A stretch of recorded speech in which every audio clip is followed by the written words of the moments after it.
दूसरी तरफ भगवान राम का मंदिर जो है या भगवान राम जो है वो उन सिविलाइजेशनल वैल्यूज को रिप्रेजेंट करते हैं कि जहां एक व्यक्ति अपने पिता का मान रखने के लिए, वचन रखने के लिए 14 साल वनवास पे चला जाता है। मुझसे पहले मेरा परिवार और मेरे परिवार से पहले मेरा समाज। कि राम मंदिर अयोध्या में बनने से, विदेशी थे, उन्होंने मुझे पूछा कि भारत में शायद राम मंदिर बनने से, मैंने कहा सभी खुश है, उन्होंने कहा नहीं हिंदू खुश होंगे।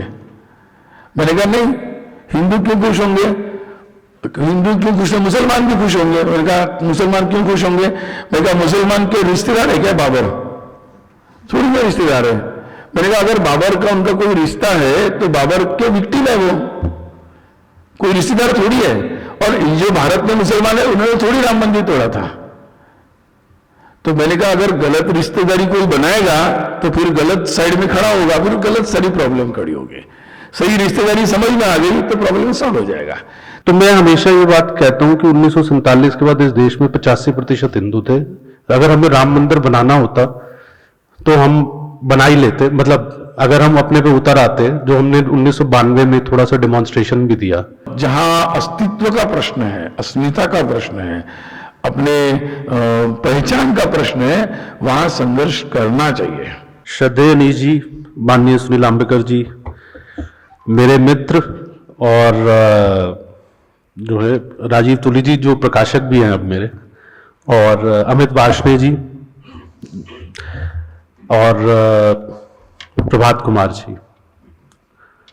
प्रभात जी का मैं इसलिए नाम ले रहा हूं क्योंकि मेरे लेखन की जो शुरुआत है प्रभात प्रकाशन से हुई थी, और कुछ 2 4 5 किताब आसानी से प्रकाशक मिल जाते हैं, लेकिन उस समय ये कॉन्फिडेंस देना और ये एनकरेज करना कि आप किताब लिख सकते हैं, और किताब लिखना बड़ा सम्मानजनक काम है। जिस तरीके से प्रभात जी, ये वैसे इससे एक दिक्कत ये भी हो जाती है कि आप या तो प्रभात सुरुचि प्रकाशन में भी कुछ वैसा माहौल है, लेकिन ये अपने लेखकों को सुरुचि प्रकाशन भी और प्रभात प्रकाशन भी इतना बिगाड़ देते हैं कि वो किसी और के लिए जो है वो पुस्तक लिखना उनके लिए बड़ा मुश्किल काम हो जाता है। और मैं सिर्फ 2-3 चीजें जो पुस्तक से रिलेटेड 1-2 पॉइंट्स है मैं सिर्फ वो शेयर करूंगा आपसे, क्योंकि लेखकों को का काम तो लिखना है, तो हम लोगों को ज्यादा बोलना नहीं चाहिए। पुस्तक आप पढ़ेंगे तो पुस्तक में जो भी काफी रिसर्च है उसमें काफी लोगों ने मदद की है, और मेरे साथ मेरी को ऑथर पिछली इसी विषय पर हमने 2019 में प्रभात प्रकाशन के लिए इनिशियली उस समय एक छोटी किताब की थी, तो उसमें मेरी को ऑथर डॉक्टर विनय नलवा थी, वो भी यहाँ पर हैं। तो उस समय जो रिसर्च हुई थी उस रिसर्च का भी मैंने काफी उपयोग इसके अंदर किया, तो उनका भी बहुत बहुत धन्यवाद। देखिए ऐसा है कि वैसे तो ये पुस्तक मैंने लिखी नहीं है, ऐसे विषय पे वैसे तो पुस्तकें जो लिखने का काम है वो माँ सरस्वती की आप पे कृपा रहती है, तभी आप कुछ कर पाते हैं, और माध्यम ही होते हैं आपका अपना तो कुछ लेखन उसमें होता नहीं है। तो मैं वाकई ये बात मानता हूँ, और ये पुस्तक खासकर जो है, क्योंकि मैंने लगभग 14 दिन के अंदर ये पुस्तक लिखी है, तो ये मतलब मैंने नहीं लिखी, 14 दिन के अंदर मुझसे जो है वो प्रभु ने लिखवाई है। मैं ये मानता हूं कि माध्यम है, अदरवाइज ह्यूमनली पॉसिबल नहीं है जो है ये चीज करना जो है। तो प्रभु की इच्छा थी तो इसलिए हो गया। देखिए इसमें एक चूंकि राम मंदिर को लेकर एक नैरेटिव, बैटल ऑफ नैरेटिव्स चल ही रहा है, तो मैं सिर्फ इसमें एक अध्याय है उसके विषय में आपसे थोड़ा सा मैं कहूंगा। सुप्रीम कोर्ट का जब डिसीजन आया तो वो टाइटुलर सूट था जो सुप्रीम कोर्ट ने डिसाइड किया जब फेवर में, कि बेसिकली एक तरीके से एक प्रॉपर्टी का आप कह सकते हैं। उसके अंदर कुछ की क्वेश्चन ऐसे थे जो एड्रेस नहीं हुए थे। जैसे अगर आप उस जजमेंट को पढ़ेंगे तो उस जजमेंट के अंदर भगवान राम का जन्म वहां पे हुआ था कि नहीं हुआ था, इस विषय में कोई बहुत ज्यादा जानकारी जजमेंट से नहीं मिलेगी आपको। तो उसके बाद एक एडेंडा लिखा गया जो है, एक एडिशनल, जिसको आप सप्लीमेंट्री कहते हैं, काफी बड़ा वो जो है, उसके विषय में बिल्कुल भी चर्चा नहीं हुई। जो भी प्रश्न राम जन्मभूमि को लेकर जितने भी प्रश्न हैं उनको सिलसिलेवार सुप्रीम कोर्ट ने उस एडेंडा के अंदर एड्रेस किया है। मेरा मानना यह है कि जजमेंट से ज्यादा वो एडेंडा बहुत महत्वपूर्ण है। 2 प्रश्न उसमें से मैं आपको बता देता हूं कि कौन से उन्होंने एड्रेस किए। पहला कि क्या भगवान राम का जन्म उस स्थान पर हुआ था कि नहीं हुआ था, ये कैटेगोरिकल एडेंडा के शुरुआत में पहला प्रश्न है, और उसमें उन्होंने उसका जो उत्तर दिया है कि भगवान राम का जन्म इस स्थान पर हुआ था। कोई लाग लपेट नहीं, कोई दाएं बाएं नहीं, कुछ नहीं, जो है कैटेगोरिकल क्वेश्चन, कैटेगोरिकल आंसर।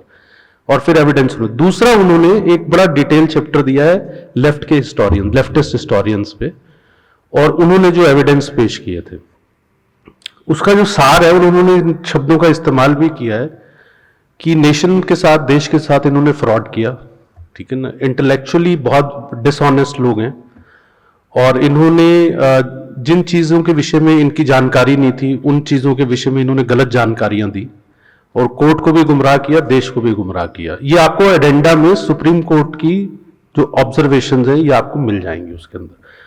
तो जितने भी इससे रिलेटेड सवालों का जवाब, तो मैंने एडेंडा का जो चैप्टर है, क्योंकि वो बड़ा है और लीगल लैंग्वेज में है, तो वो एक महत्वपूर्ण चैप्टर है। अगर आप किताब खरीद रहे हैं और किताब आपको पढ़ने का मौका मिले तो उस चैप्टर को आप खासकर ध्यान से पढ़ें थोड़ा सा, उसमें आपको सारे प्रश्नों का उत्तर मिल जाएगा जिन भी प्रश्नों पे बहस चल रही है। दूसरा, उसमें एक चैप्टर है अनसंग हीरोज का। बहुत सारे ऐसे लोग हैं जिनको कि आपने सामने मूवमेंट में देखा, लेकिन बहुत सारे ऐसे लोग हैं जिनको कि आपने मूवमेंट में नहीं देखा, ठीक है ना। मैं एक दो लोगों के नाम ले लेता हूं, वो आप बाकी गूगल पे सर्च कर लीजिएगा। तो गूगल पे सर्च करने में आपको जितना मिलेगा उससे कहीं ज्यादा आपको किताब के अंदर मिलेगा। जैसे एक नाम है मोरोपंत पिंगले जी का। मोरोपंत पिंगले जी संघ के प्रचारक थे, और जो स्ट्रैटेजी थी पूरी की पूरी मोबिलाइजेशन की इनिशियली इन 80s, वो उन्होंने की थी जो है। तो इस तरीके के बहुत सारे आपको नाम उसके अंदर, उनके प्रोफाइल्स मिलेंगे, क्या काम उन्होंने किया। और तीसरा जो है वो मुझे लगता है, एक अंतिम बात कह के समाप्त करूंगा इस पुस्तक को। इस विषय पे मैंने जब काम करना शुरू किया था 3-4 साल पहले, तो उसका एक ट्रिगर पॉइंट ये था कि जो यंग जनरेशन है हमारी, वो ये प्रश्न उस समय पूछती थी। तब तक सुप्रीम कोर्ट का जजमेंट नहीं आया था जब मेरी पहली किताब पे काम करना शुरू किया था, कि भाई वहां हॉस्पिटल बनवा लो, ठीक है ना, वहां पे स्कूल बनवा लो, कॉलेज बनवा लो, यूनिवर्सिटी बनवा लो, एक और मंदिर बन जाएगा तो क्या होगा। तो मैंने जब इस विषय के ऊपर अध्ययन किया, मुझे ये लगा कि बात तो ठीक है, भगवान राम के तो लाखों मंदिर हैं और कण कण में भगवान है, तो फिर एक और मंदिर बन जाएगा तो क्या होगा। लेकिन वो मंदिर फिर मुझे जो पढ़ते हुए पता चला, और जो यंगर जनरेशन को बताने की जरूरत है, उनके बहुत सारे प्रश्नों के जवाब हमारे पास नहीं है, हम दे नहीं पाते हैं, हमारे पास इंफॉर्मेशन नहीं होती है। उस गैप को फिलअप करने का प्रयास इसके माध्यम से किया है।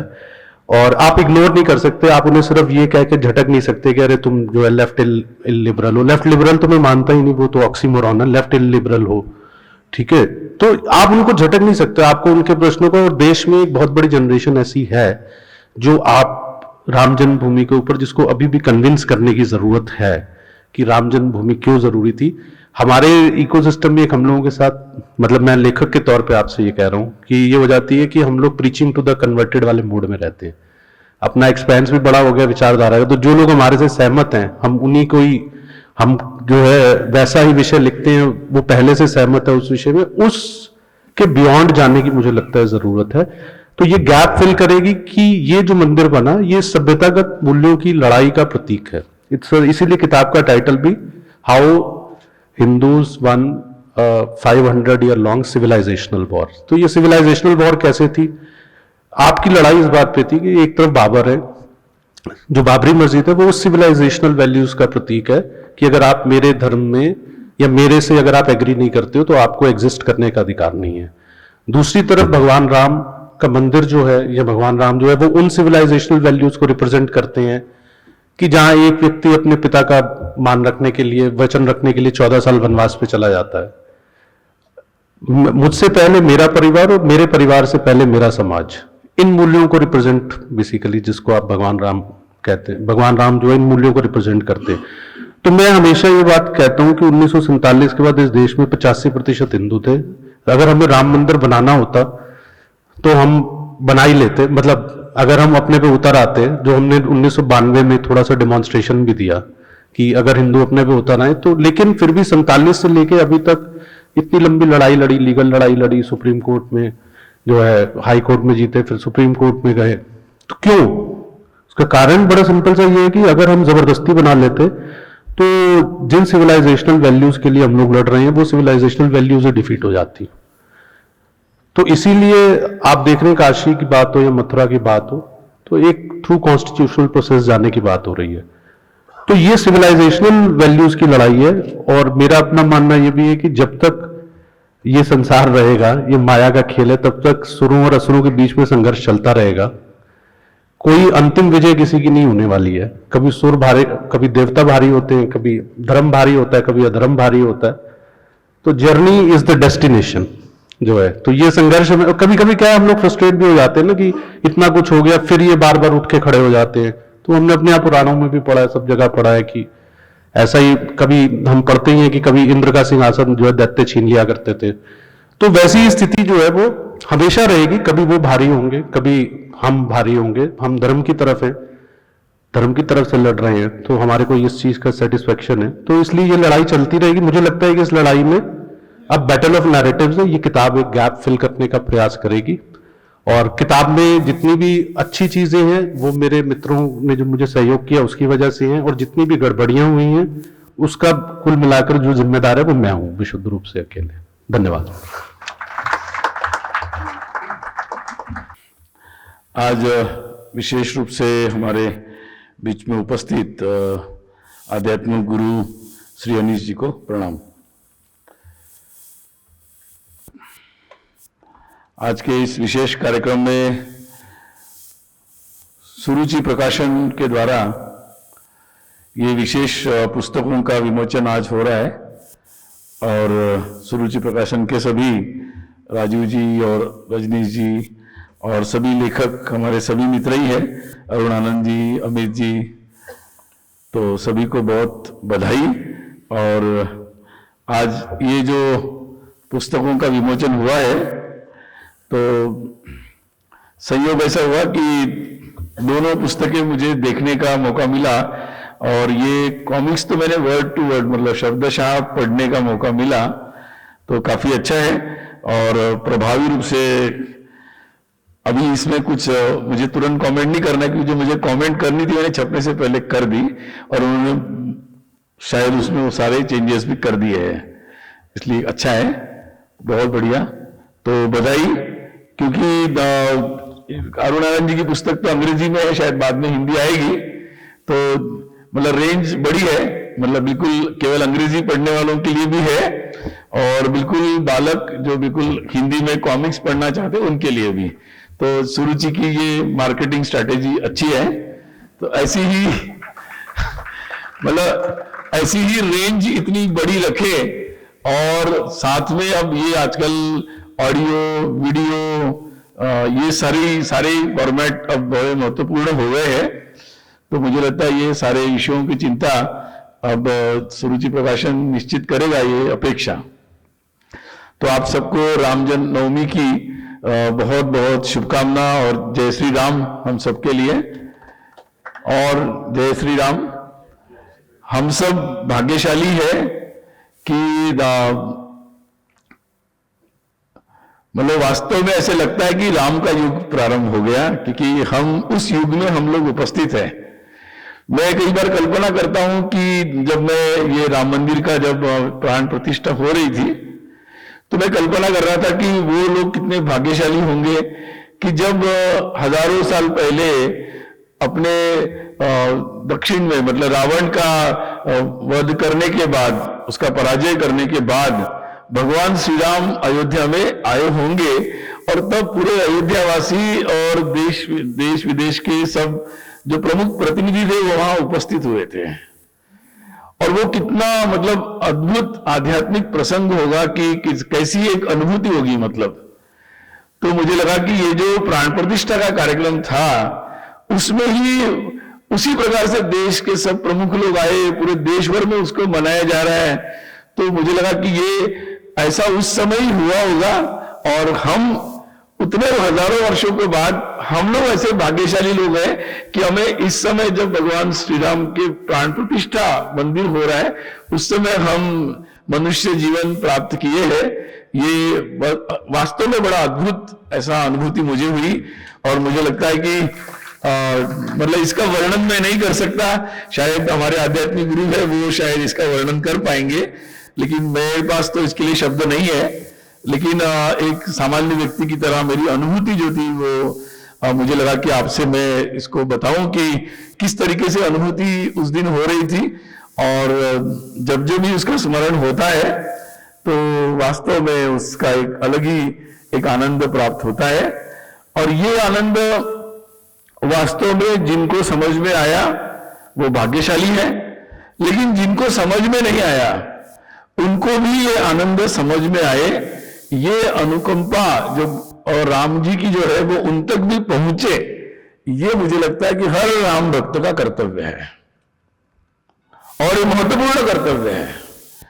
राम को अपने हृदय में रखे लेकिन अपने तक सीमित न रखे, क्योंकि भगवान राम ने सभी से कहा कि मैं सबका हूं, मतलब आपका भी हूं, भरत का भी हूं, मैं लक्ष्मण का भी हूं, लेकिन फिर भी मैं सबका हूं। तो ये जो एक उनके जीवन का बहुत महत्वपूर्ण संदेश है। तो इसलिए हम लोग समझ गए, हमें भाग्य मिला कि हमें ये अनुभूति, मतलब इसका महत्व हमें समझ में आ गया। बहुत लोग हैं, करोड़ों लोग जिन तक ये बात नहीं पहुंची अभी, और जिन तक ये शुभ संदेश नहीं गया है, ये बात नहीं पहुंची है, ये भाव नहीं पहुंचा है। तो मुझे लगता है कि ये बात और ये भाव पहुंचाना अत्यंत आवश्यक है।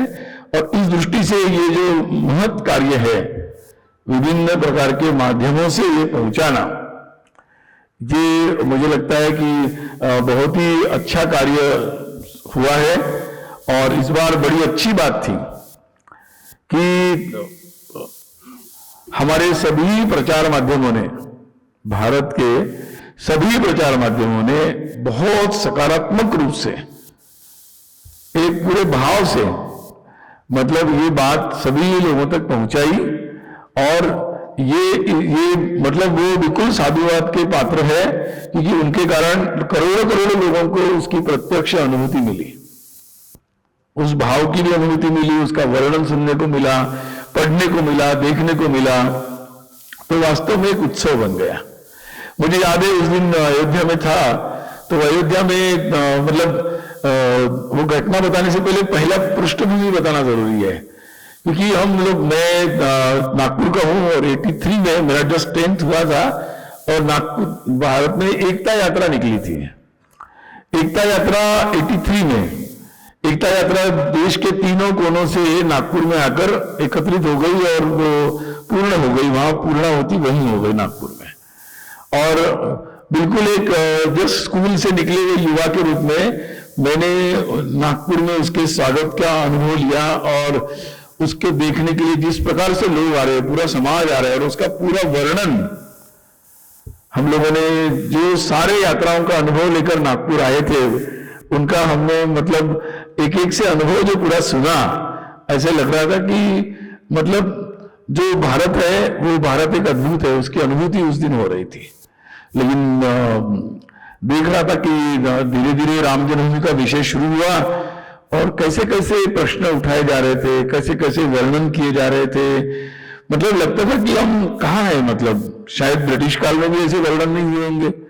और मैं एक दिन पढ़ रहा था कि ब्रिटिश काल में ऐसे वर्णन नहीं हुए, और जब मुगल काल में राम मंदिर का ढाया गया, उस समय भी हिंदू धर्म, उसकी उपस्थिति, उसके बारे में इतनी अवहेलना की बातें नहीं लिखी गई।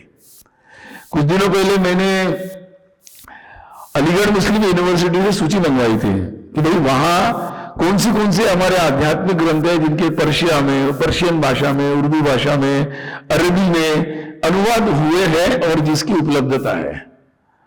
तो उनका मैंने कालावधि भी मंगवाया कि किस काल में ये अनुवाद हुए हैं। तो बहुत एक लंबी सूची मुझे मिली कि इतने सारे अनुवाद उस काल में भी हुए, उस काल में भी हुए, और इन ग्रंथों का, उस ज्ञान का सम्मान भी हुआ और उनको पहुंचाया भी गया। इतने मुक्त रूप से उस काल में जब ये चीजें हो रही थी, तो मुझे बड़ा आश्चर्य लगा कि ये क्या हो रहा है, मतलब ये हमारे देश में ऐसी कौन सी पीढ़ी आ गई, कौन सी रचना आ गई, कौन सी ऐसी मजबूरी आ गई।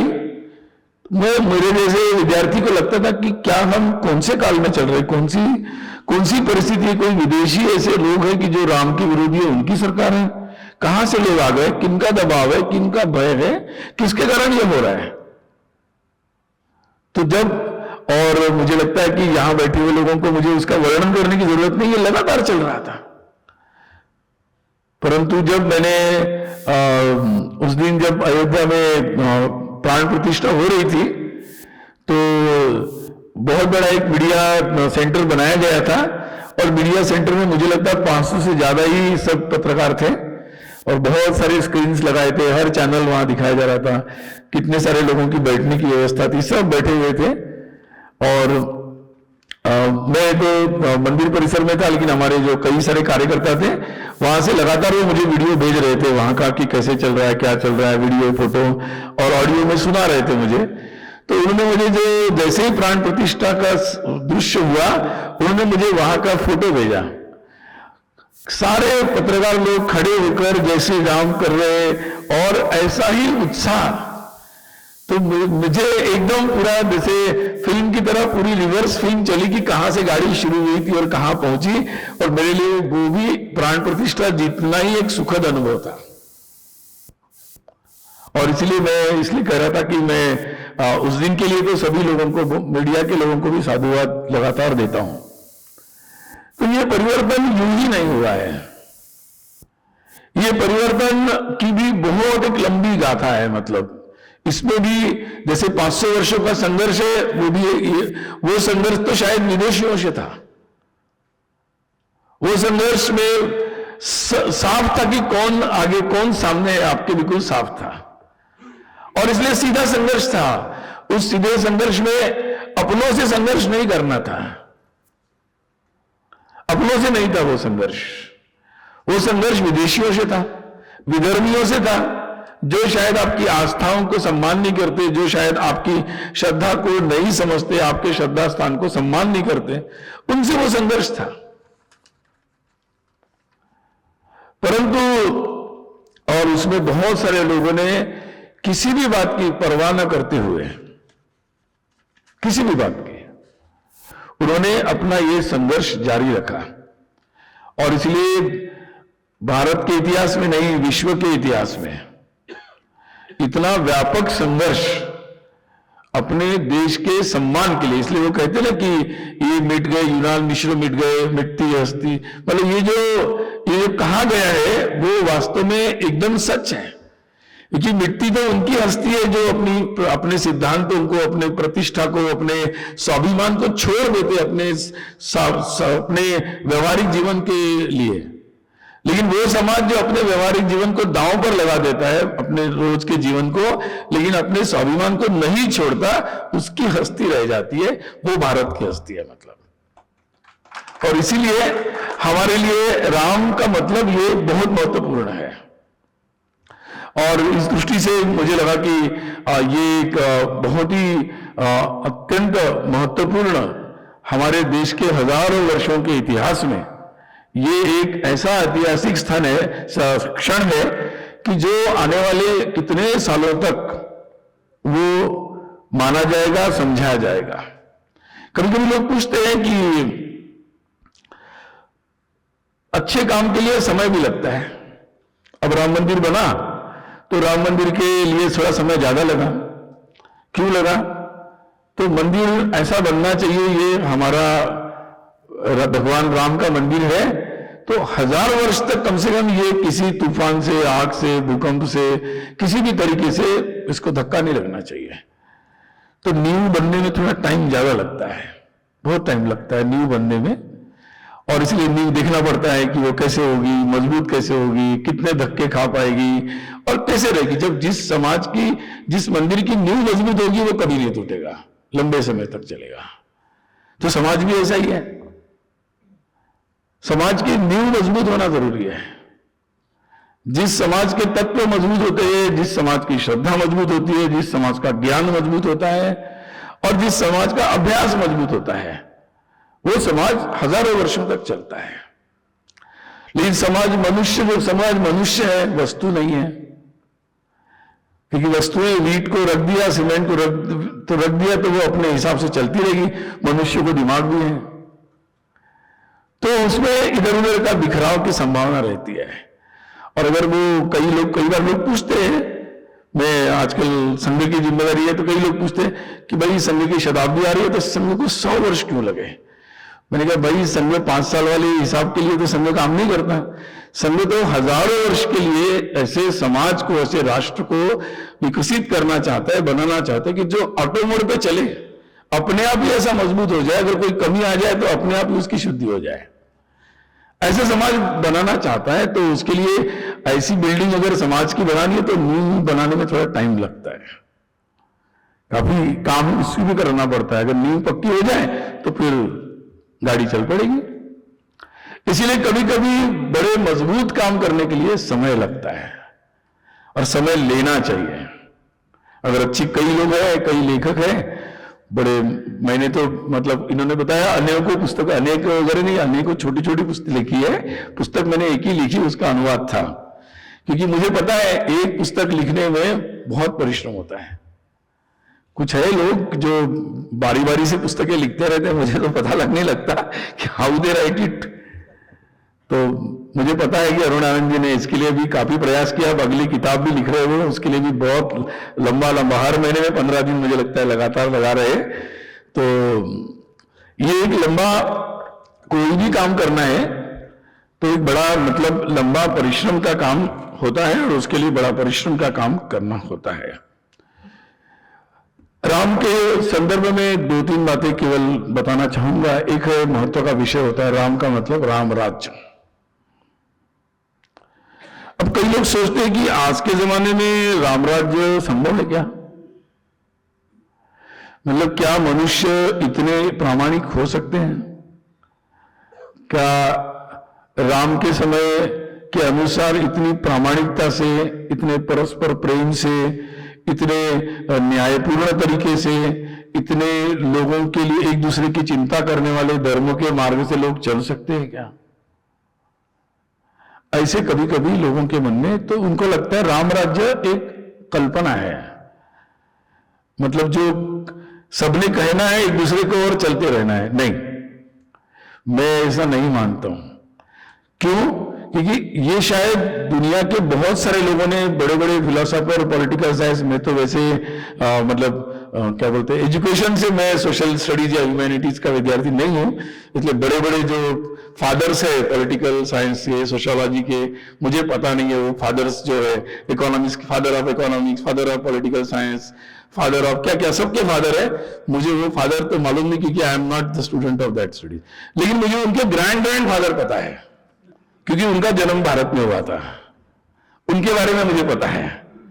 और उन्होंने ये बात जरूर कही, हजारों वर्षों के अनुभव से उन्होंने ऐसे मार्ग बताए हैं, ऐसे महापुरुषों के जीवन उन्होंने बताए हैं, ऐसी कई कहानियां उन्होंने बताई है जो राम के जीवन से मेल खाती है,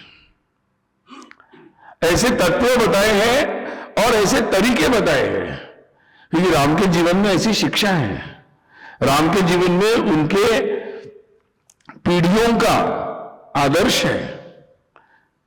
राम के जीवन में उनके पास ऐसे गुरु हैं, और ऐसे गुरु जिस जीवन में, जिस संसार में हो, वहां अच्छा ही होगा।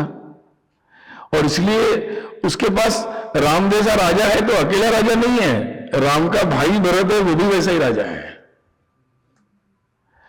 तो ये संभव है, परंतु ऐसा समाज बनने के लिए हमें बहुत सारे परिवर्तन करना पड़ेंगे, और उसके लिए हमें तैयार होना पड़ेगा।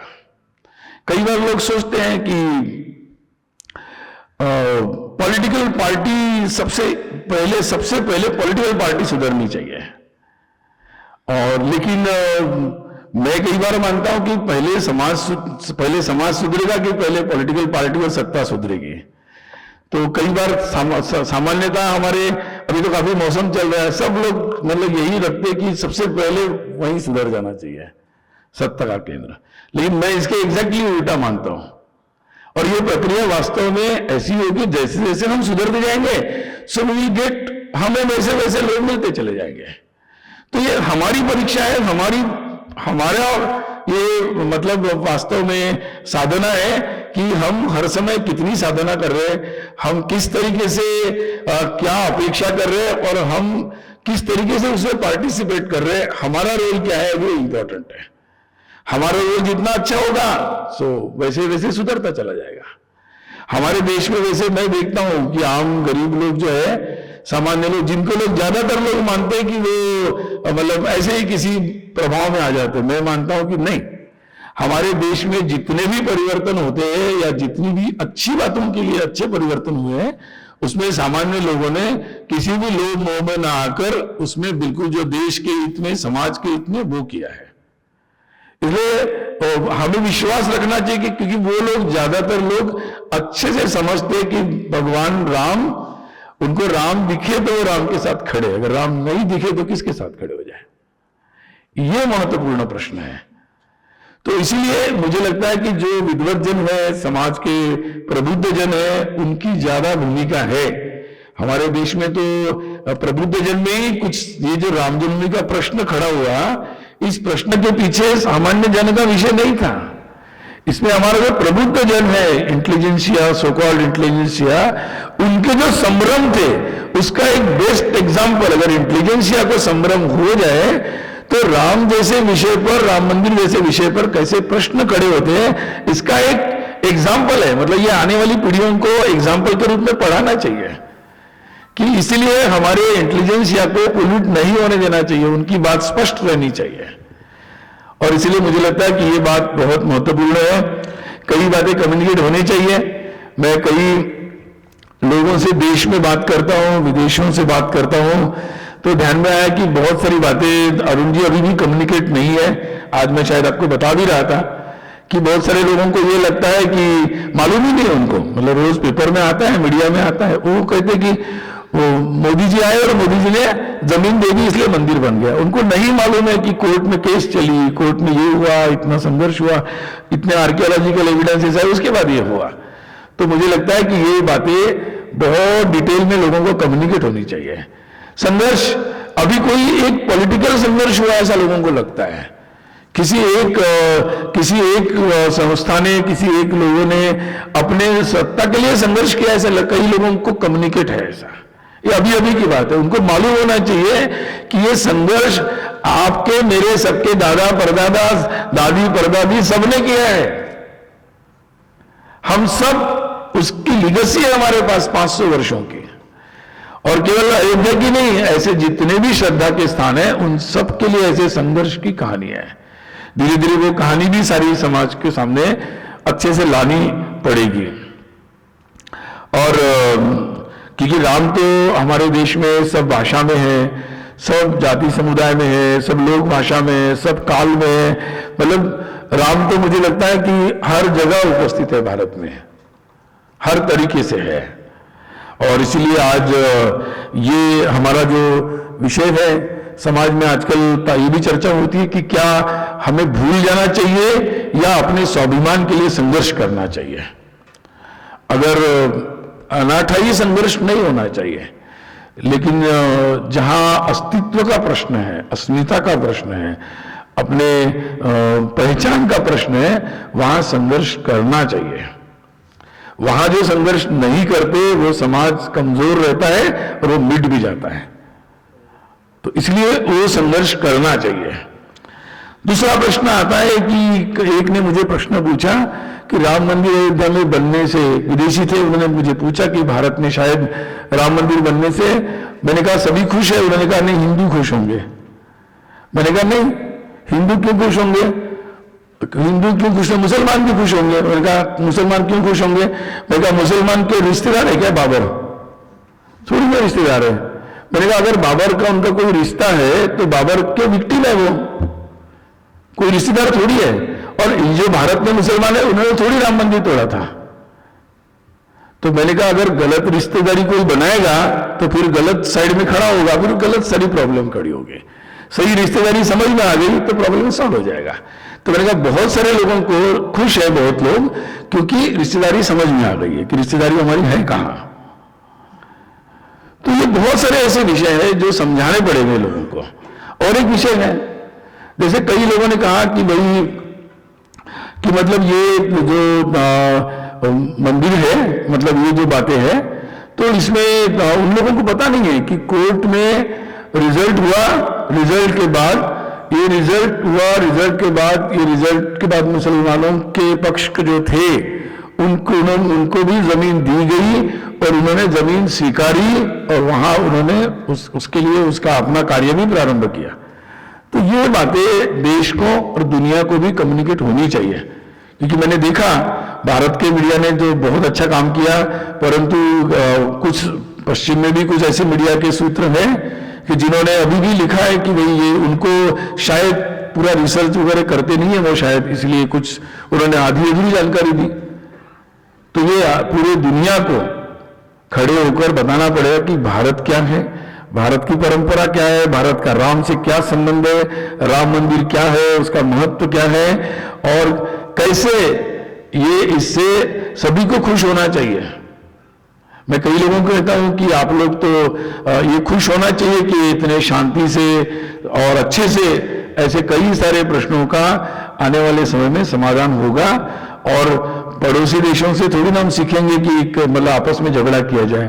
तो नए समय की नई बातें हैं और मुझे लगता है रास्ते निकलेंगे, लेकिन जो देश में जो भारत का हजारों वर्षों का इतिहास है, उसका जो स्वाभिमान है, उसके साथ स्पष्ट शुद्ध बुद्धि से समाज अगर इस बात समझता है और खड़ा होता है, तो फिर सारे लोग उस राष्ट्र के उस प्रामाणिक भाव से, उसकी राष्ट्र निष्ठा के साथ खड़े होते हैं और वो राष्ट्र आगे बढ़ता है।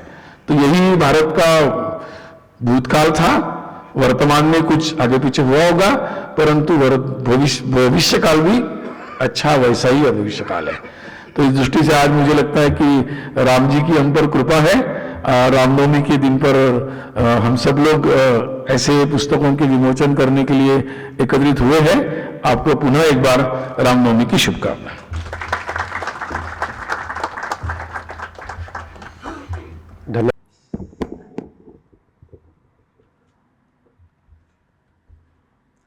सुनील जी ने बहुत सारी अद्भुत बातें बोली, उसमें से जो मुझे एक सबसे अच्छी लगी वो बात, वो रिश्तेदारी समझने वाली बात थी। हाँ ताली उसके ऊपर एक। हाँ, कितनी खूबसूरत तरीके से आपने वो बात रखी। रामनवमी के दिन भगवान राम की पुस्तकों का विमोचन, और ये सौभाग्य है कि मैं श्री राम के बारे में आप सभी के सामने कुछ बातें रख सकूं। ये बहुत बड़ा सम्मान है, बहुत बड़ा आशीर्वाद है भगवान राम का। इसके लिए सबसे पहले आप सभी को धन्यवाद, भगवान श्री राम को धन्यवाद इसके लिए। बात शुरू करने से पहले जब मैं वहां बैठ के आप सभी के चेहरे देख रहा हूं, मैं निरंतर आप सभी के चेहरे देख रहा हूं। मैं पहली बार इस सभा में बात कर रहा हूं, कुछ मित्र हैं यहां पे, बहुत लोगों से परिचय नहीं है यहां मेरा, मगर फिर भी वहां बैठ के जब आप सबको देख रहा हूं तो ऐसा लग रहा है कि मैं आप में से बहुत लोगों से पहले मिल चुका हूं। एक ऐसा आभास सा हो रहा है, एक ऐसी फीलिंग सी आ रही है, एक ऐसा, वो क्यों है क्या है मैं नहीं जानता, कुछ चीजें ज्ञात के परे की होती हैं, बट ऐसी कुछ अनुभूतियां हुई अभी बैठे बैठे। तो शायद श्री राम का कुछ ही इज डूइंग सम मैजिक। ये पुस्तक मैंने वो बच्चों वाली पुस्तक तो नहीं देखी, बट अरुण जी की पुस्तक मैंने पढ़ी। अरुण जी ने अपने बात में कहा कि ये लिखवाई गई है उनसे पुस्तक। मैं अरुण जी को बहुत समय से, बहुत करीबी दृष्टि से, साधना की दृष्टि से भी जानता हूं। ऐसी पुस्तकें लिखी नहीं जा सकती, लिखवाई ही जाती हैं। और आपके अंदर एक हनुमंत तत्व है, आप में से जो भी उनको व्यक्तिगत रूप से जानते हैं, अरुण जी के अंदर एक हनुमंत मतलब हनुमान जी का एक तत्व है। मैं सोच ही रहा था कि अभी तक ऐसी पुस्तक क्यों नहीं लिखी है इन्होंने। हाँ, और उस तत्व के एक्टिवेट होते ही, क्योंकि पिछले कुछ समय से वो साधना में और गहरे उतर रहे हैं, जैसे जैसे वो तत्व एक्टिवेट हुआ, ये पुस्तक का कार्य भगवान राम ने उनको सौंपा और उनके थ्रू ये पुस्तक आज हम सबके बीच में आई है। तो बहुत बहुत धन्यवाद। ये आपका भी सौभाग्य है कि आपको ये पुस्तक लिखने का अवसर मिला। हाँ? बहुत सारी डिबेट हुई, हो भी रही है। इस पुस्तक में उन्होंने हिस्टोरिकल पर्सपेक्टिव दिया है हमें। प्रश्न उठता है यहां पे एक कि ये इतना समय क्यों लगा हमें हिस्ट्री को जानने के अंदर, कि हिस्ट्री थी कि आज भी लोग प्रश्न उठा रहे हैं कि क्या भगवान राम कभी हुए या एक काल्पनिक कथा है पूरी भगवान राम की। इस पे बहुत अभी भी वाद विवाद चलता है, बहुत सारे प्लेटफॉर्म्स पे विवाद चलता है इस पे। उसी के चलते ये पुस्तक लिखने की आवश्यकता पड़ी, to bring the facts in front of people. But ऐसा हुआ क्यों? प्रश्न ये है कि हमें इतिहास की जानकारी क्यों नहीं थी? Did we miss it as a civilization? हमने लिखा नहीं है, या खो गया, या फाड़ दिया गया, जला दिया गया? इस इतिहास का हुआ क्या? आपको जान के हैरानी होगी, भारत की ऋषि परंपरा में, मैं शब्द एकदम जान के यूज कर रहा हूं, ऋषि परंपरा में हमने इतिहास को कभी ज्यादा तवज्जो दिया ही नहीं। हमारी परंपरा पौराणिक परंपरा रही है। हमें कोई मतलब नहीं था डेट से रिकॉर्ड करने का। ये डेट्स रिकॉर्ड करने का कॉन्सेप्ट वेस्ट से आया, क्रिश्चियनिटी से आया। तभी बीसी का गठन हुआ, बिफोर क्राइस्ट वाले समय पीरियड का गठन हुआ। तो क्या हमें पता नहीं था इतिहास का? हमें डेट्स का पता नहीं था, तारीखों का पता नहीं था? बिल्कुल पता था, मगर तारीखों से ज्यादा हमने यहां वजन दिया मूल्यों को, और उन मूल्यों को हमने जनमानस तक पहुंचाया पौराणिक कथाओं के माध्यम से। और आज जब हम फिर से किसी तरह के अटैक में हैं, ये झगड़े फिर से शुरू हो गए कि प्रमाण दो इतिहास का। कहां लिखी है ये बात? ऑफ कोर्स नहीं लिखी ये बात। ये कोडेड है, मंत्रों के अंदर डेट की तिथियां कोडेड हैं। बट ये पूरी सभ्यता, ये पूरी परंपरा पौराणिक परंपरा है। हमें इस पर गर्व होना चाहिए। हम डिफेंसिव हो जाते हैं। कोई हमसे पूछता है कि प्रमाण दो, हम डिफेंसिव हो जाते हैं। ये मूल्य प्रमाण नहीं है इस बात का क्या? क्योंकि कोई भी कहानी अगर मन गढ़ंत होगी तो वो ज्यादा नहीं चलेगी। नकली सिक्का बहुत चलता नहीं है, एक टाइम पर पकड़ा जाता है। यस और नो? असली नोट होता है ना तो वो चलता रहता है सदियों तक। ये कथाएं सदियों से चलती आ रही हैं क्योंकि जीवन के मूल्यों पर टिकी हैं। पहली बात। दूसरी बात, सुनील भाई ने बोला कि कुछ तो वजह है कि हस्ती मिटती नहीं हमारी, ऐसा एक शेर लिखा गया था। योगेन भाई इस शेर का अक्सर वर्णन करते हैं। बहुत सारी सिविलाइजेशंस हैं, भारत अकेली कोई बहुत मुख्य सिविलाइजेशन नहीं अगर हिस्टोरिक पर्सपेक्टिव से देखें। रोमन एम्पायर, एस्टेक्स, मायान्स आई, प्रगति की, आगे बढ़े, विकास किया, बट नष्ट हो गई, खत्म हो गई। एक सिविलाइजेशन बची रही, चलती जा रही है। 17-18 हजार साल तक का तो रिकॉर्ड मिल चुका है भारत की सभ्यता। क्यों? प्रश्न उठाना चाहिए, इसको इन्वेस्टिगेट करना चाहिए। क्यों चलती रही है सभ्यता? रीजन क्या रहा इसका? बहुत मुख्य रीजन है इसका। बाकी सारी सभ्यताएं बहिर्मुखी रही, यानी growth in the external world, focus in the external growth. Bharat की परंपरा, भारत की सभ्यता, क्योंकि पौराणिक सभ्यता है, अंतर्मुखी रही। हमें जानना था कि जीवन का सार क्या है। हमें जानना था कि मैं क्यों पैदा हुआ। हमें जानना था कि भगवान क्या है। हमें जानना था कि मोक्ष क्या है। हमें जानना था कि धर्म क्या है। हमें सिर्फ अर्थ और काम से हमारा पेट नहीं भरता था। 4 पुरुषार्थ, धर्म, अर्थ, काम, मोक्ष। हमने 4 प्रश्न उठाए। हमने सिर्फ बीच के 2 प्रश्न नहीं उठाए। अंतर्मुखी सभ्यता रही, इसी वजह से जिंदा है आज तक। सिर्फ यही वजह, और कोई वजह नहीं है। क्योंकि जब जब आप अंतर्मुखी हो गए, जीवन के रहस्य तो आपको अंतर्मुखी होकर ही मिलने वाले हैं। ऋषि जो कि वैज्ञानिक हैं, अगर आप रिसर्च करोगे, जो मैंने थोड़ी बहुत की, I am not a great student और अ स्कॉलर, बट थोड़ी बहुत पढ़ाई मैंने की, थोड़ी बहुत रिसर्च मैंने की। हमारे सारे ऋषि वैज्ञानिक हुए। उन्हीं ऋषियों ने अपनी साधना में जाके गणित के गहरे सूत्रों का आविष्कार किया, विज्ञान के गहरे सूत्रों का आविष्कार किया। अंतर्मुखी होके ही हमने बाहर का विकास किया है, उल्टा नहीं किया हमने। और वही वजह रही, वही रीजन है आज भी कि सभ्यता मिट नहीं पाई आज तक। इतने आक्रमणों के बाद भी ये सभ्यता बढ़ती जा रही है। इसी वजह से बहुत लोगों को तकलीफ है कि रुक नहीं पा रहे इस सभ्यता को। हम साथ में इस बात पे। अब बात आता मंदिर की। इन सब बातों में लिंक क्या है? जैसा सुनील जी ने बोला, बहुत लोग प्रश्न करते हैं, भाई हॉस्पिटल बना लेते वहां पे, स्कूल बना लेते वहां पे। ऐसी बहुत सारी बातें आप लोगों ने मीडिया में भी सुनी होंगी। मंदिर बनाने की क्यों आवश्यकता थी वहां पे? मंदिर क्या है? बहुत लोगों को ऐसा लगता है कि मंदिर प्रमाण है उस सभ्यता का। यह बात ठीक है। बहुत लोगों को ऐसा लगता है कि मंदिर उस सभ्यता की याद दिलाता है, यह बात भी ठीक है। मगर मंदिर में कुछ और गहरा है इससे ज्यादा। इसी वजह से इस सिविलाइजेशन ने हर एक इंपॉर्टेंट स्थान पे, चाहे वो काशी रहा हो, मथुरा रहा हो या श्री राम की जन्मभूमि रही हो, वहां हमने मंदिरों के निर्माण किए। कुछ राज है इसके अंदर, कुछ साइंटिफिक राज है इसके अंदर। क्या है वो राज? मंदिर क्या होता है?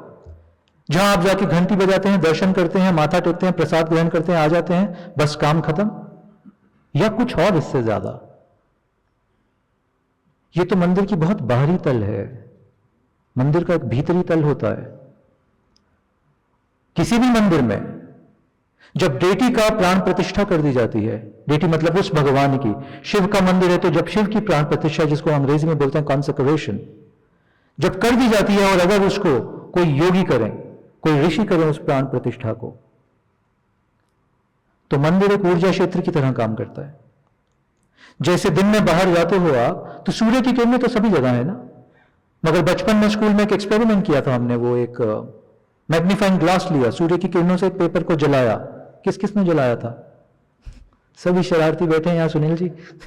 ये टीचर ने बोला था मत जलाना, आग लग जाएगी, इन सब ने जलाया है। मगर ये एक्सपेरिमेंट बड़ा महत्वपूर्ण है। ये एक्सपेरिमेंट ये दिखाया कि कुछ ऐसी विधियां हैं जिससे आप सारी ऊर्जा को एकत्रित करके एक बिंदु पे सीमित कर सकते हो, एक बिंदु पे ला सकते हो, और उस बिंदु पे अगर ऊर्जा आ गई तो उसका लाभ उठाया जा सकता है। मंदिर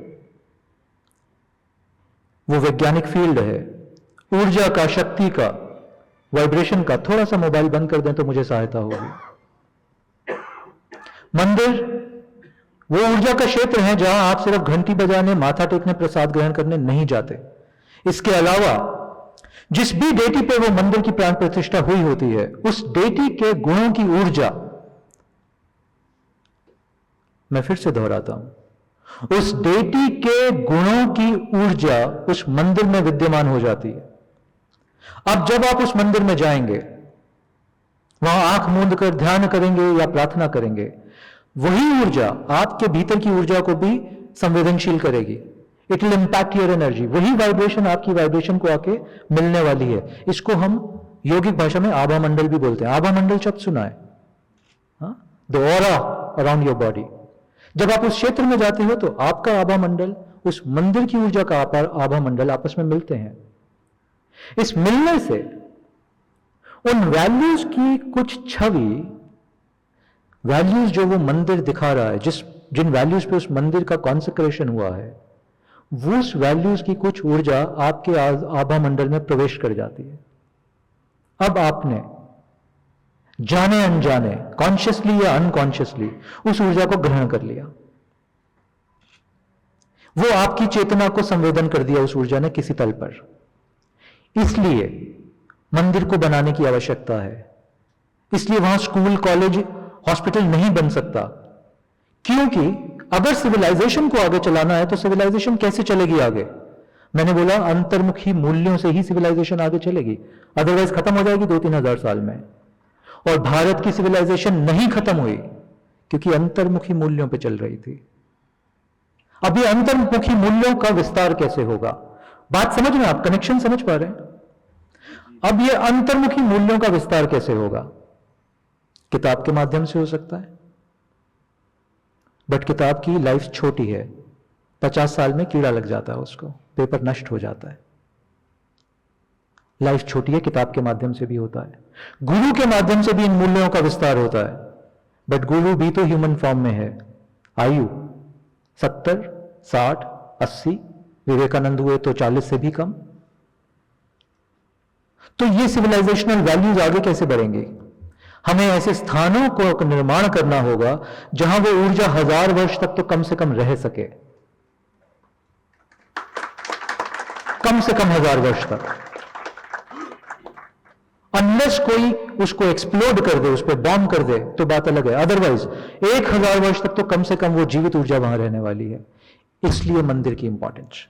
क्योंकि जितने भी लोग, अभी मैं कुछ डेटा पढ़ रहा था कि अभी तक मंदिर, हम भगवान राम के मंदिर की अभी बात कर रहे हैं, कुछ करोड़ लोग शायद विजिट कर चुके हैं ऑलरेडी।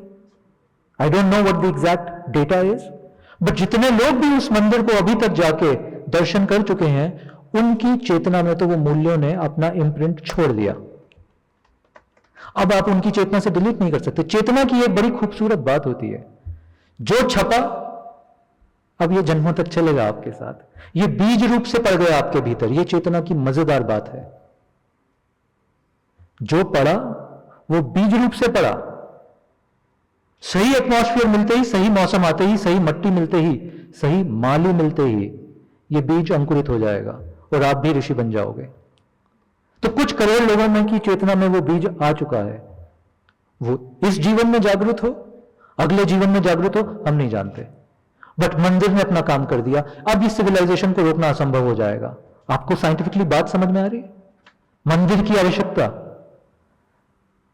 तो मंदिर किसी बिलीफ सिस्टम का नहीं है, ऑफ कोर्स श्री राम का है, बट उससे ज्यादा सिविलाइजेशनल मूल्यों को आगे ले जाने के लिए है। ये जो 500 साल की लड़ाई हुई, हजारों लाखों लोगों ने अपनी आहुतियां दी हैं इस यज्ञ में, जैसा कि उस चैप्टर में लिखा है, कई नामों को तो हम जानते भी नहीं। लाखों लोगों ने अपनी आहुतियां दी हैं, उन सभी लोगों को मेरा आज प्रणाम है। क्योंकि अगर इस सिविलाइजेशन को आगे बढ़ना है तो इन्हीं मूल्यों के आधार पर बढ़ेगी ये सिविलाइजेशन आगे। और श्री राम मेरी दृष्टि में 3 मूल्यों के स्वामी हैं। ये नोट कर लेना बात अपने मनस में। 3 मूल्यों के स्वामी हैं श्री राम। पहला, पराक्रम का। मैं जितना मर्जी शांत हूं, तो मेरे घर में आके अगर मेरी स्त्री को कुछ करोगे तो मैं छोड़ूंगा नहीं तुम्हें। मान सम्मान पे बात आ जाएगी तो तुम्हें छोड़ूंगा नहीं, मैं अपना पराक्रम दिखाऊंगा उस समय तुम्हें। तो कमजोर मत हो जाना। ये पराक्रम की आवश्यकता है जीवन में। क्यों आवश्यकता है? अपनी सेल्फिशनेस के लिए ना, इन्हीं सिविलाइजेशनल मूल्यों को आगे लेके जाने के लिए इस पराक्रम की आवश्यकता है। ये सबके अंदर जीवित रहे, रीढ़ में होगा ये पराक्रम, तो झुके ना रीढ़ कभी भी।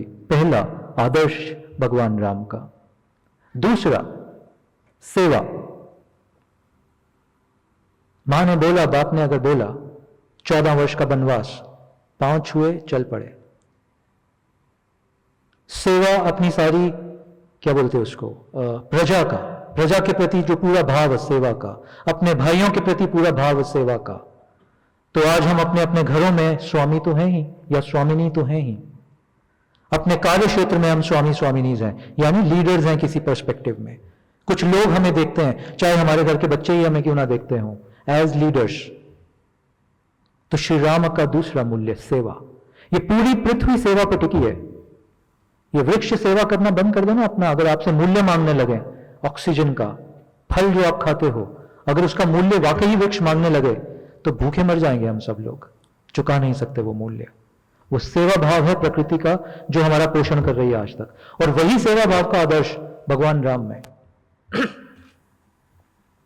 फिर से याद दिला दूं आपको, वेस्ट में ओल्ड एज होम्स का प्रचलन बढ़ता जा रहा है। अनफॉर्चुनेटली भारत में भी ओल्ड एज होम्स का प्रचलन बढ़ता जा रहा है। वृद्ध माता पिता को साथ नहीं रखना चाहते हम, आश्रम, वृद्ध आश्रम में छोड़ दो। ये मूल्य तो गिर गया।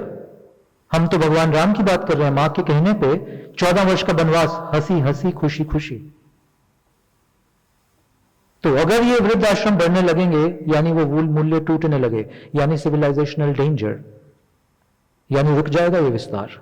ये जो चेतना का विस्तार सिर्फ भारत में हो रहा है इस समय, माइंड यू, इस समय आपकी रिस्पॉन्सिबिलिटी सिर्फ 1.5 बिलियन और 4 बिलियन पीपल ऑफ इंडिया नहीं है। इस समय आपकी responsibility 8.6 billion people of earth है, क्योंकि कहीं और इस चेतना का विस्तार इस गति पे नहीं हो रहा है, क्योंकि कहीं और भगवान राम नहीं है, वो तो सिर्फ भारत में है। तो ये दायित्व आपके ऊपर, मेरे ऊपर, कि ये सेवा का रूप, सेवा का अंश मैं किसी तरह अपनी चेतना में उतारूं और जीना शुरू करूं इसको। तो वृद्ध आश्रम की जरूरत नहीं पड़ेगी। तीसरा, मेरे दृष्टि में भगवान राम जिस बात के प्रतीक हैं, जिस मूल्य के प्रतीक हैं, अगेन इस मूल्य पे भी सिविलाइजेशनल वैल्यूज टिकी हैं, पूरी सभ्यता टिकी है। वो मूल्य है त्याग का। अपने सुखों का त्याग, अपनी प्रेफरेंसेस का त्याग, अपनी डिजायर्स का त्याग। मुझे आगे बढ़ना है सबको पीछे करके, सॉरी, आप सनातन से उल्टी धारा चले। मुझे कंपीट करना है अपनी ही टीम में ताकि मैं आगे निकल जाऊं, सॉरी, आप सनातन मूल्यों से उल्टे चले। मैंने जो काम नहीं भी किया उसका भी श्रेय लेना है मुझे, एप्रिसिएशन चाहिए मुझे हर बात का, सॉरी, आप टूटे सिविलाइजेशनल मूल्यों से, आपको पता नहीं चला, आपने योगदान देना शुरू कर दिया इस सिविलाइजेशन को तोड़ने का। बात समझ में आ रही है हमें? थोड़ा सीरियस विषय है, क्योंकि क्या करें, हम ऐसे समय पे खड़े हैं, दोराहा है, आंख मूंद करके जी सकते हो या आंख खोल के चेतना के विस्तार की तरफ बढ़ सकते हो। निर्णय का समय मेरी दृष्टि में। तो ये तीन मूल्य, क्योंकि ये तीन मूल्य सिविलाइजेशन को आगे बढ़ाने के लिए अत्यंत आवश्यक हैं, इसीलिए ये तीनों मूल्य आज उस मंदिर में विराजमान हो चुके हैं, क्योंकि प्राण प्रतिष्ठा हो गई श्री राम की। अगर आपको अपनी चेतना में, अपने जीवन में मूल्यों की कमी दिखती है, जाना वहां पे, बैठना थोड़ी देर, आंख मूंद के ध्यान करना, खोलना अपना हृदय और इस चेतना को अपने भीतर, वहां की जो एनर्जी फील्ड है भगवान राम की, उसको अपनी एनर्जी फील्ड से मिलने देना। आपकी चेतना में भी इन तीनों मूल्यों का विस्तार होने लगेगा। मानो मत जो मैं कह रहा हूं, ये करके देखना, इसका प्रमाण मिलेगा आपको। The proof will be in the pudding. Are we together?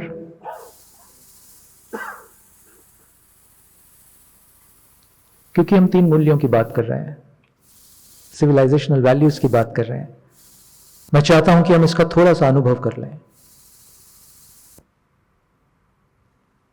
आप सब 1 मिनट के लिए आंख बंद कर लीजिए।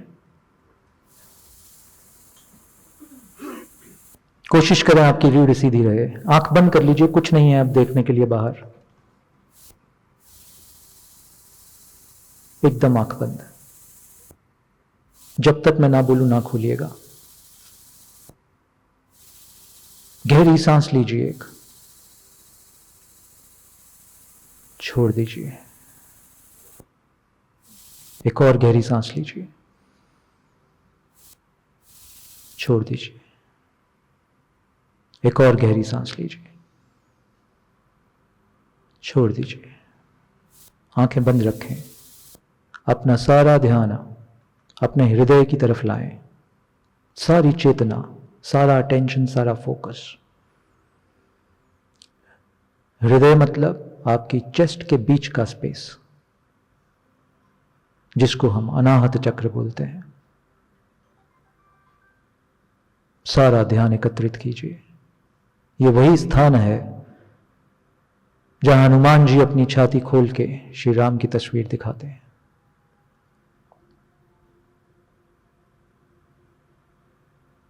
सारी चेतना इस बिंदु पे लाएं।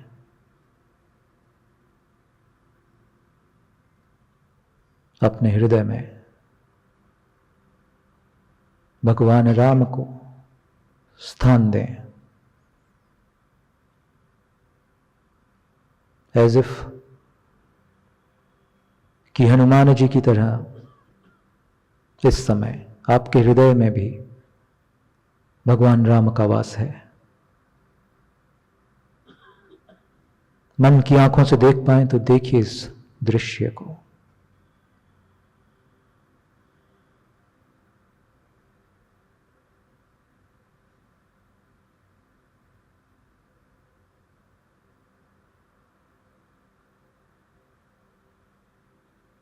हृदय में पहले मूल्य को बसने दें, पराक्रम।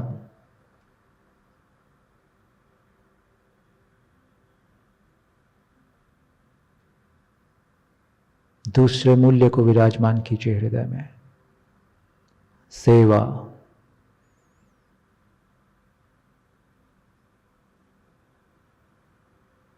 तीसरे मूल्य को विराजमान कीजिए हृदय में, त्याग।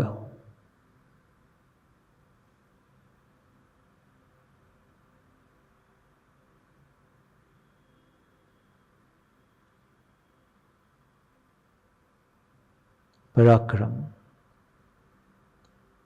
सेवा, त्याग। आंख बंद ही रखिए।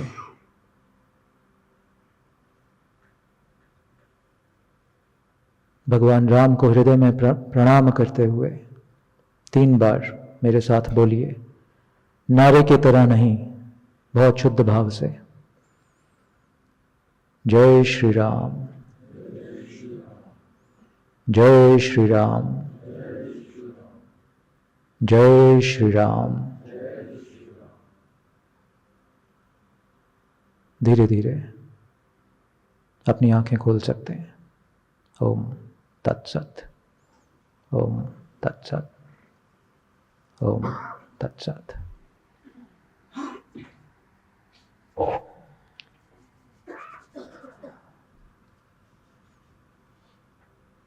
ये 2 मिनट का छोटा सा ध्यान कराने का प्रयोजन ये है, सुनील भाई ने जैसा बोला अपने व्याख्यान में, इस समय जरूरी ये नहीं है कि भगवान राम सिर्फ हम तक सीमित रहें, वो सभी के हैं, उनका विस्तार होना चाहिए। मगर मैं मगर ऐड कर रहा हूं यहां पे, BUT, बट आप किसी भी चीज का विस्तार करने में सामर्थ्य नहीं हो पाएंगे अगर उसको आपने भीतर से ग्रहण नहीं किया तो। अंग्रेजी में बोले, unless it is established in your heart, you cannot share it, you cannot take it to other people। तो भगवान राम को उनके इन 3 मूल्यों को सबसे पहले आपको अपने भीतर, अपने हृदय में बसाना होगा, आपको जीना होगा इन 3 मूल्यों को। तभी आपके, जब आप किसी से बात करोगे, तभी आपकी वाणी में वो बल आएगा, वो शुद्धि आएगी कि आपके एक शब्द से ही उसके भीतर भी भगवान राम का प्रवेश हो जाएगा। With that, thank you very much. मुझे इतने प्रेम से सुनने के लिए बहुत बहुत धन्यवाद।